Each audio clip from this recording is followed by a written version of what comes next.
අපි අද බලමු රන්මිල සම්බන්ධයෙන් මේ ළඟදී ශ්‍රී ලංකා මහ බැංකුව විසින් ලබාගත් තීරණය මැයි 25. ඒකෙදි කියන්නේ ඔයා යම්සි රන් භාණ්ඩයක් උගස් තියන්න ගියාම ඔයාට සාමාන්‍ය වගේ ළඟ තියෙන රන් භාණ්ඩයට වඩා වටිනාකමින් 70%ක් ගෙවන්න කියලා. ඒකට හේතු කීපයක් තියෙනවා. අපි දන්නවා ඩොලරේ මිල ඉහළ ගිහින් තියෙනවා. රුපියල පහතට වැටලා තියෙනවා. එතකොට දැන් සාමාන්‍ය රන් මිල වැඩි වෙලා තියෙන්නේ ඩොලරෙන් තමයි ඩොලර් දීලා තමයි අපි රත්තරන් මිල දී ගන්නෙ. එතකොට අපි මෙහෙදි ලංකාවේදී ඒක මිල ඉහළයි වගේ පේන්නේ අපි මිල දී ගන්නේ රුපියල් ගෙවලා. එතකොට අපි උගස් තිබ්බත් ගන්නේ අපි රුපියල් වලින්නේ. එතකොට අපි මේ ඩොලරේ සාපේක්ෂයට රත්තරන් මිල ඉහළ ගිහිලා වෙළඳපොළ වටිනාකම ඉහළ ගියාට ඔයාට ඒ ගාස්තුවම උගස් තියලා ගන්න බෑ. ඒක 70% සීමාවට ගෙනල්ලා තියෙනවා.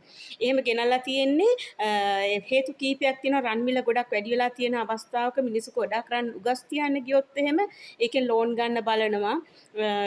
අත්තිකාරම් ගන්න බලනවා. දැන් එවැනි අවස්ථාවකදී හුඟක් මිල එක සැරේටම පහළට ගියොත් ඔයාලට දැන් මේ වැඩි මිලම ගෙවලා පහළට ගියොත් එහෙම ඒ මූල්‍ය සමාගම්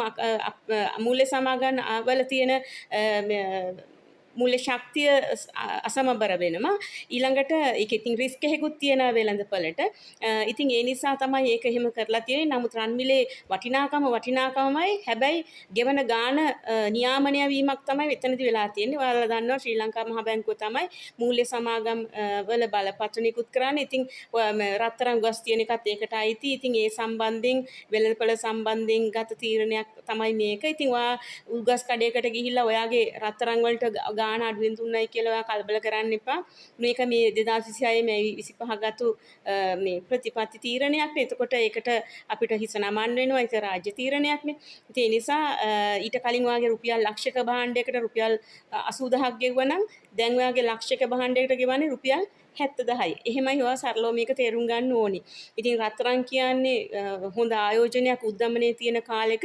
ඉතින් ඒ මිනිස්සු ඒ වගේම මේ උද්දමනයේ තියෙන කාලෙක වැඩි වශයෙන්ම බැංක් ලෝන්ස් වලට එහෙම යන්නේ නැතුව තමන් ළඟ තියෙන රත්තරන් උගස් තියලා අර වෙළඳපොළ වටිනාකම ඩොලරකේ මිලට ඉහළට ගිහිල්ලා තියෙන රන් මිලම උගස් ආයතනයකින් බලාපොරොත්තු වෙන්න පුළුවන්. අන්න ඒ දේ එක සැරේට ආවොත් ඒ කියන්නේ ඒ ගාණ ගෙවන එක නෙමෙයි ප්‍රශ්නේ.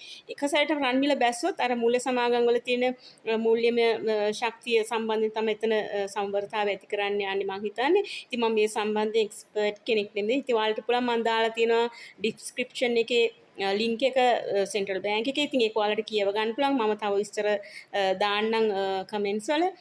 ඉතින් ඒව කියවගෙන අවබෝධයක් ගන්න සරල වශයෙන්ම තේරුම් ගන්න ඕනේ 70% සීමාවේ තමයි දැන් උගස් භාණ්ඩ එක අත්තිකාරම් මුදල ඔයාලට ගෙවන්නේ. ඉතින් ස්තුතියි මාව ෆලෝ කරපු හැමෝටම සබ්ස්ක්‍රයිබ් කරන්න ෆලෝ කරන්න දන්න කෙනෙකුට කියලා දෙන්න.